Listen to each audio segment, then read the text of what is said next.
Hello there. I'm glad you're here. Settle in. Get comfortable. Maybe adjust your pillow. And let's take a slow, gentle walk into a world far from your own. Tonight, you're going to drift into the Roman Empire, not the dramatic battlefield version you see in films, but the everyday one, the one filled with warm dust, bustling markets, and small human moments. And along the way, you'll understand why you probably wouldn't last a single day there. And that's okay. No one was really supposed to. So, close your eyes if you'd like, and let's step through time together, slowly. You open your eyes and you're lying on a thin straw mattress, the kind that pokes through the cloth and scratches your spine a little. The air smells faintly of olive oil, old wood, and something earthy, a scent that comes from clay walls holding on to centuries of sun. You're in a simple Roman insula, an apartment building. They were often tall, 4 or even 5 stories. But don't let that impress you. They were made cheaply, and fires were so common that Romans kept fire brigades on constant alert. Even Emperor Augustus had to set up special units because entire districts would go up in flames overnight.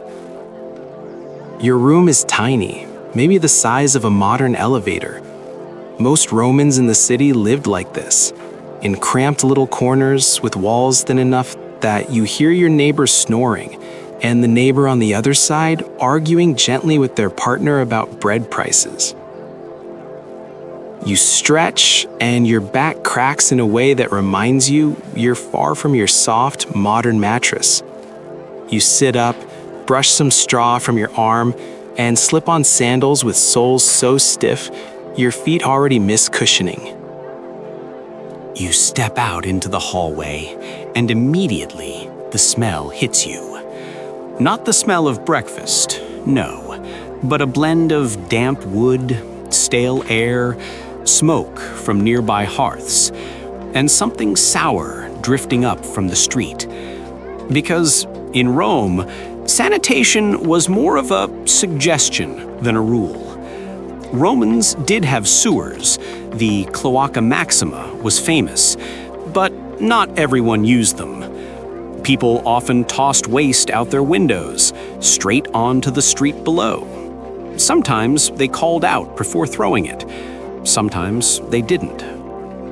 You walk carefully down worn steps, noticing that they're uneven, slanted, shaped by generations of sandals tapping across the stone.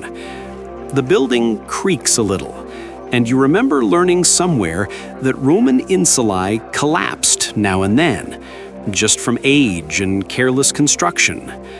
But it's morning, and Rome is already humming. When you push open the front door, a warm wave of sunlight and dust wraps around you. The streets are already busy. Romans woke early. A baker's shop on the corner opens its wooden shutters. Inside, you notice the baker's assistant covered in fine wheat flour, because nearly all Roman bread was made from coarser grains.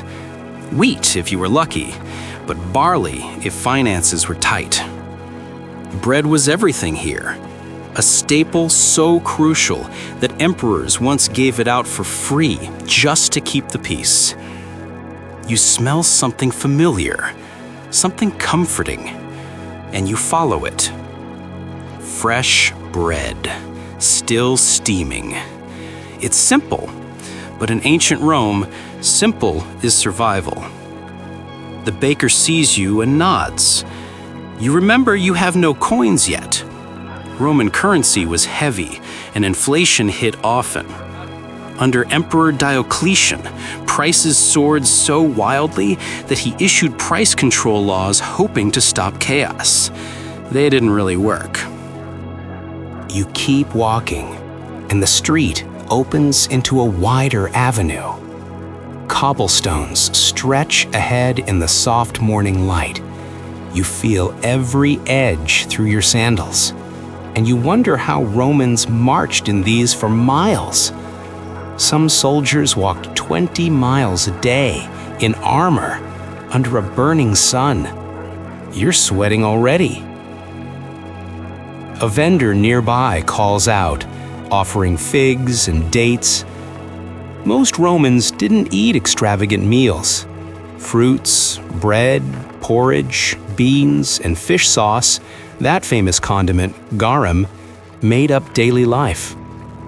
If you were wealthy, you got variety. If not, you got whatever kept you going. You notice something surprising. Everything feels close. The buildings lean inward slightly, their upper floors jutting out to give shade from the heat. People brush past you often.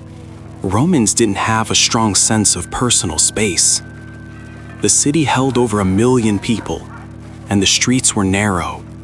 So narrow that Julius Caesar once banned wheeled traffic during the day because the congestion was unbearable. You step aside as a cart rattles by anyway. The mule pulling it looks tired, and so do you. As you wander, you hear the steady murmur of public life. Rome was loud, so loud that some writers complained about never sleeping. Hammering, shouting, animals, vendors, prayers, fountains, a constant symphony. You see a man at a public fountain washing his hands and face. Fresh water pours endlessly from carved stone heads, a sign of Rome's aqueducts, those great channels carrying water from miles away. Some aqueducts ran for 50 or 60 kilometers, powered only by gravity. You splash your face too, and the water is cool, refreshing. But you remember something. Rome's pipes were lined with lead, a quiet, invisible hazard of the era. A gentle breeze moves through the marketplace, carrying scents of rosemary, wine, olives, wet stone, and animals. Always animals. Goats, dogs, pigs. They wandered freely sometimes. It's charming from afar. Less charming when one bumps into your leg and trots away without apology. You walk toward the Forum, the heart of Roman public life. On the way, you pass a group of children scratching lines into the dirt. Writing. Roman schools were strict, mostly for boys, and run by tutors who used wax tablets and sometimes a firm hand. Education wasn't free, it depended on your family's means. One child accidentally scribbles over another's work, and they argue softly, not dramatically, just that small, sleepy dispute children have anywhere in the world. It makes you smile. Then you step into the Forum itself, and the world opens before you. Tall columns, marble temples, statues of generals and gods. Even worn by time, they feel impressive. Romans built big, not just for beauty, but to project power, so that every citizen would feel the weight of the empire around them. The ground beneath your feet is uneven stone, and you walk slowly, taking in the voices that echo off the columns.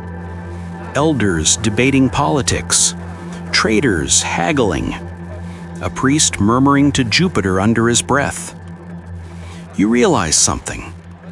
Everyone here knew exactly how their world worked. Their rules, their gods, their customs.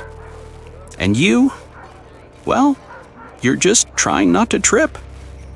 A soft hunger rumbles in your stomach, and you follow the smell of something cooking. A street vendor is grilling small sausages, salted, sizzling, made with more herbs than meat. He hands you one wrapped in bread. You bite into it, and it's flavorful, but very salty. Salt was precious, used to preserve food, so it was added in heavy amounts. The word salary comes from salarium, money once given to soldiers partly for salt. You eat slowly, mindful of tiny pieces that might crack a tooth. Roman dentistry was primitive at best. As you chew, you overhear two men discussing the baths, and that sounds inviting. You walk toward the public baths, a central part of Roman life. They weren't just for bathing, they were social hubs, places to relax, read, exercise, gossip, or do business. The building is grand, warm light spilling from its open door. When you step inside, the air changes, humid, fragrant with oils, echoing with soft voices and splashing water. You start in the apoditarium, the changing room. People store their clothes in little shelves, but you notice something concerning. There's no lock. Theft was common, so attendants or slaves watched belongings if you paid them. You slip into the tepiditarium next, the warm room. It's gentle here, almost dreamlike. Warm air settles on your skin and your breath deepens. The walls and floors are heated by hypocausts, a brilliant Roman system where hot air from a furnace flowed under raised floors and through hollow bricks in the walls. You imagine the workers feeding the fire non-stop, sweating, soot-covered, far from this calm you're enjoying. Then you're guided into the caldarium, the hot room. Steam billows around you, and the heat feels intense. Romans handled it easily, but you're already lightheaded. The temperature could reach sauna levels, and staying too long was risky. You step out early, finding a cool corner, letting the warmth melt from your muscles. A man nearby mentions how expensive it is to heat these rooms, and suddenly you appreciate the baths more. Many emperors subsidized them so the public could afford to come. When you leave the baths, your body feels soft, almost sleepy.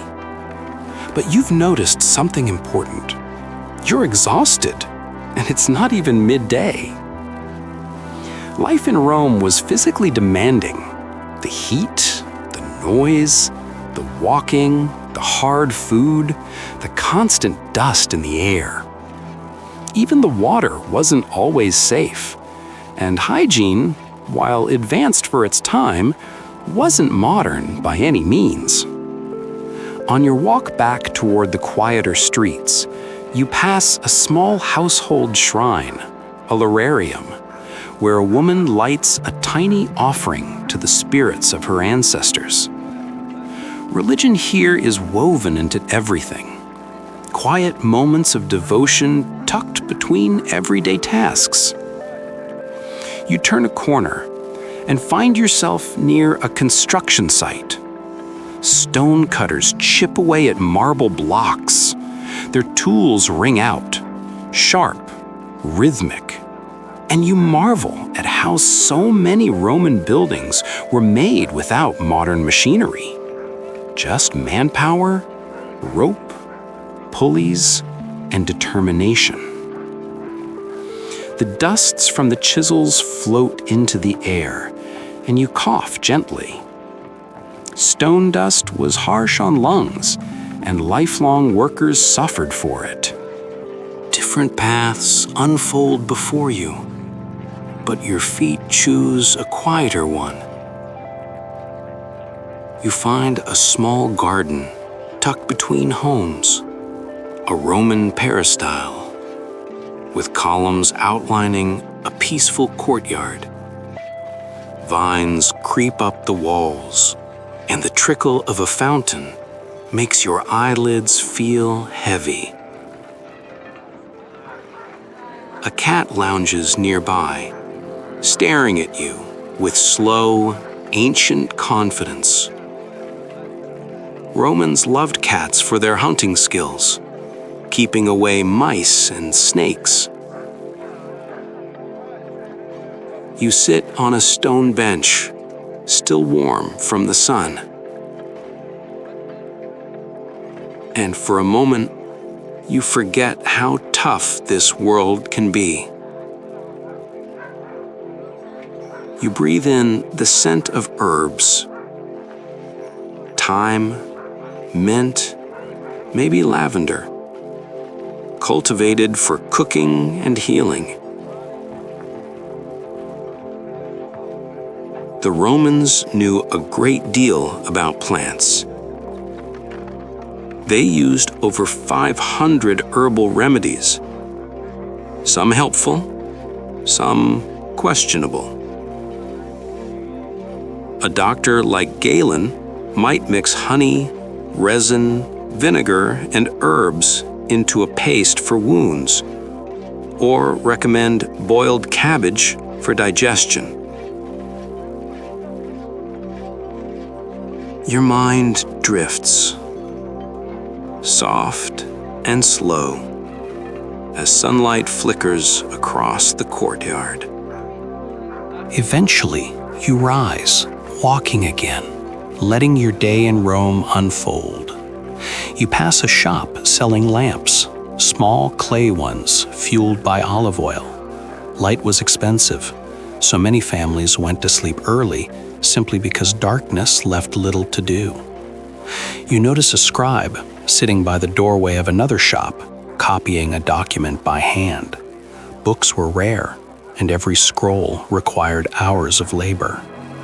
Roman libraries existed, but only for those with status or connections.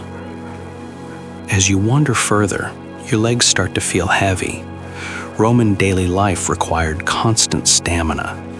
Most chores involved physical effort, fetching water, carrying goods, grinding grain. Even wealthy households relied on slaves for the endless labor needed to keep things running. You look around and realize how many invisible hands kept this city functioning. Slavery was everywhere, woven into the fabric of society in a way that feels deeply unsettling from your modern lens. As the sky shifts toward evening, a warm golden glow drapes the city. You follow a group heading toward the Tiber River. The water reflects the fading light, and a gentle breeze cools your skin. Boats drift by, their wooden hulls creaking softly. Fishermen tie knots expertly, a skill passed down for generations. Some catch small fish, others gather reeds, all moving with patient familiarity. You step onto a stone ledge, watching the current swirl lazily. It's peaceful here, but you remember that parts of the river served as dumping spots too. Clean and dirty, beauty and decay, side by side, the Roman way. A man nearby tosses crumbs to birds, and the simple gesture feels timeless. Night deepens slowly, and lanterns flicker to life. You stroll back toward the insula, feet aching, mind buzzing with impressions of the day. But mostly, you feel small, in a soft, comfortable way. The Romans lived with a closeness to the elements, to labor, to uncertainty. Every day held risks, illness, collapse, fire, shortages. And yet, they built, created, laughed, argued, loved, and carried on. You reach your tiny room again, the straw mattress waiting patiently. You lie down and let exhaustion wash through you. Even after just one day, you understand deeply why most modern people probably wouldn't last long here. But tonight, as you settle into ancient silence, you also feel something gentle, something grounding, a reminder that humans across thousands of years have always tried their best with the world they were given. You breathe in, slow, and the scents of this old city blend into dreamlike warmth. Olive oil, dust, bread, sun-warmed stone. And as your eyes drift closed, you let the Roman Empire fade into darkness like a candle slowly dimming. I'll leave you here now, resting gently. Good night, and sleep well, wherever and whenever you are.